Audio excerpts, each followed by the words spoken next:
that FIBA wrapped up last week, right after we recorded. I think it actually was on Friday. Yeah. So it ended up as the standings fell. Germany won the whole thing, which is actually their first ever world championship in basketball, which is pretty good for them because I feel like they've finished like second or third. Like they finished second or third like every year. The silver medal, or is it medal or is it trophy? It's medal. Yeah, silver Okay, medal. so silver medal was Serbia without Jokic. So that's crazy. Impressive. That is Very, crazy. very impressive.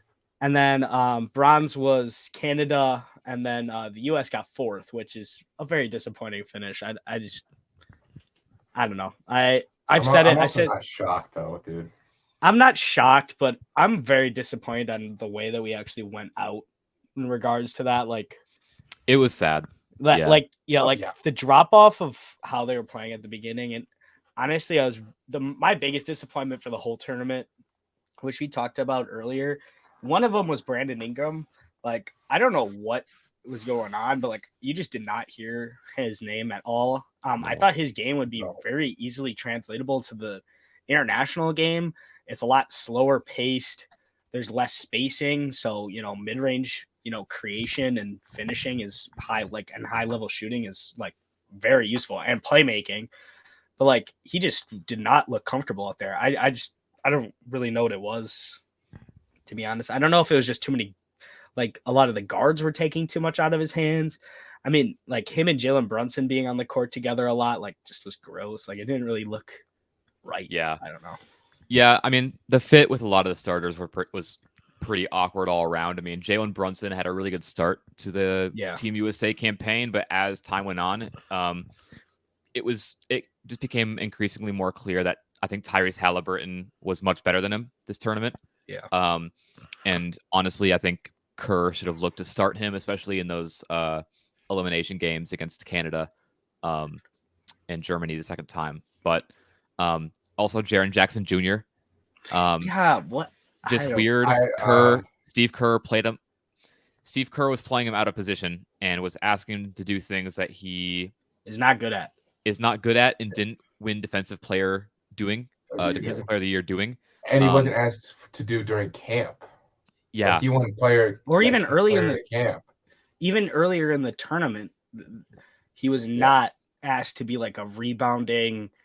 No. Drop. Also, it's FIBA. Double big lineups are like where you can get away with that stuff. Kessler, I think, should have been Daniel out there. Theis was playing the 4. Yeah. Kessler should have been out there in a FIBA situation. Yeah.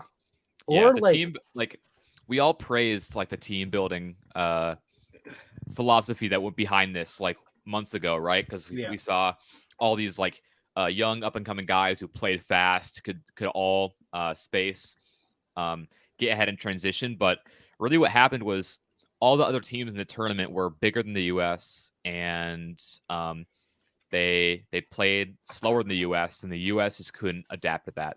And Jaren playing the 5 was really a classic example of that because for some reason he played, he did play a lot of minutes at the 5. I think he played most of his minutes at the 5 last year, but the starting lineups and the lineups they went to late in games were always next to like a Steven Adams or a Brandon Clark or a Xavier Tillman, especially in the playoffs. Yeah. So like even when Jaren was playing the 5 during the regular season, like Brandon Clark tore his Achilles towards the end of the season.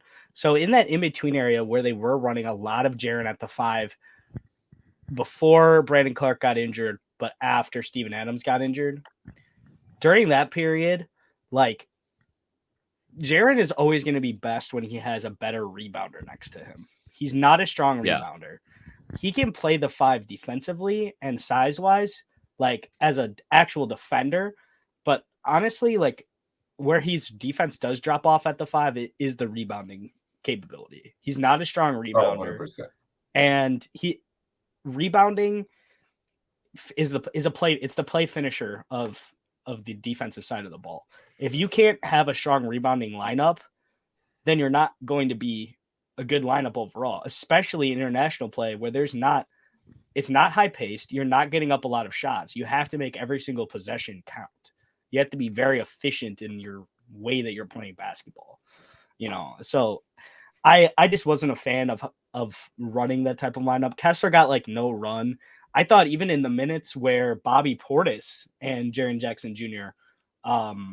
Were on the court, I think Bobby's a pretty good rebounder as well. Obviously, he averaged he would have averaged a double-double off the bench if he didn't account for a couple games he got injured. But like being able to work like as like a long rebound guy or a guy that can go up and get putbacks is really important when there's someone playing when you're playing next to Jaren Jackson Jr. And they just completely ignored that aspect of the game completely. So yeah, I don't know. I think Kerr got outcoached near the end of that tournament. He did. Yeah. Like not putting Kessler in is just like inexplicable. And especially if you want a guy to do dirty work, rebounding, shot blocking, and like playing like as like a drop coverage or hedging and whatever you want him to do. Kessler is so much better than that than Jaren Jackson. Like if Jaren Jackson is playing the 4 next to Kessler, that's literally exactly that's Draymond and Kevon Looney like on steroids. Yeah, they win the tournament if that happens. Like just weird. I think weird coaching decisions from Kerr down the stretch. We kind of mentioned the Jalen Brunson thing, but yeah, overall, like from the U.S. side of things, obviously, like Anthony Edwards was really impressive, and Austin Reeves, Tyrese Halliburton, Mikal Bridges was really, really good. I think people aren't talking enough about how Mikal Bridges was playing for Team USA because he was like so consistently good every game. I felt like on offense and on defense, and I think that's really can be applied to just Mikal is one of those guys that put him.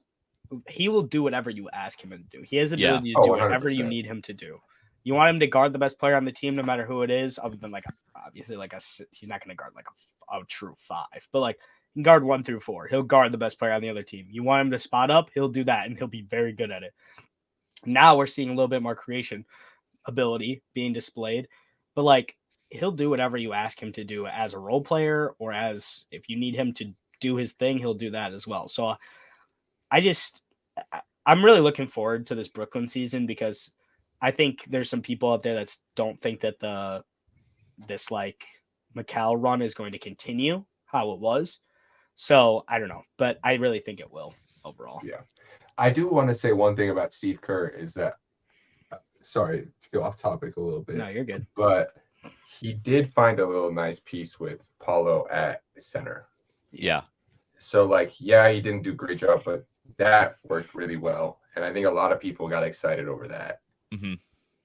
And I don't know, because Kerr got outcoached, but I want to give him some light because he did do some good. Yeah, for sure. But ultimately, it just kind of felt like Team USA felt like they fell flat on their face a little bit. Like I felt like they had a ton of momentum leading up through the exhibition games and then the first and second round of the tournament. It just felt like they were on fire, and I was like, we were all pretty much sure they were going to win the whole thing because they just looked like the best team. But they just kind of fizzled out. It was ugly, that game against Canada where they played Canada for third place. Dylan Brooks drops 39 points and hits 7 threes. Yeah. Gives me Grant Williams flashbacks, dude. I mean, they were all open too. Like a lot of them were just wide open. Like, they were just letting them just shoot. Also, like that was their strategy. I don't know what was going through their heads. I don't know if it was like a Kerr reminding of this like Memphis like Warriors BS from like 2 years ago, but like, dude, Dylan Brooks is like a good player. Like if you let him shoot the basket, like he had a really bad shooting season last year. Yeah, before that, that's not who he was. Yeah, it's not. And he also was being stupid last year with his shooting. He was trying to shoot off the dribble, even if it was a catch and shoot opportunity. Like I'm still gonna dribble and sidestep and do dumb stuff. Like, whatever. But yeah, and also I just want to give while we wrap up talking about FIBA here a little bit. Shai, man, anyone who thinks that dude is not gonna be like a top 10 player in the NBA within the next like year or two is like you're lying to yourself. Like that dude is different. Like I don't know. Oh yeah. Like the way he does whatever he wants to on the basketball court. Like legit 3-level scorer, playmaker. He's good on defense too. Like his defense, I think it's actually overshadowed a lot. People don't talk about it. And dude. He just cuts through the defense. Like he can get anything he wants. Yeah. And it's one of those things where I think he's confident in his 3-point shot. I just think he doesn't need to take it. Yeah. He would rather shoot. He would rather just go to because he can just and get to the rim. It's one of those things where he's like the anti James Harden. I don't know if that makes sense, but like if analytics is telling you that why are you driving off of kickouts or whatever or closeouts? Oh yeah. Analytics a lot of times tells teams and players to not drive off of kickouts, to allow the kickout or the closeout. God, I keep getting the closeout to come past you, take a side step, and shoot a 3.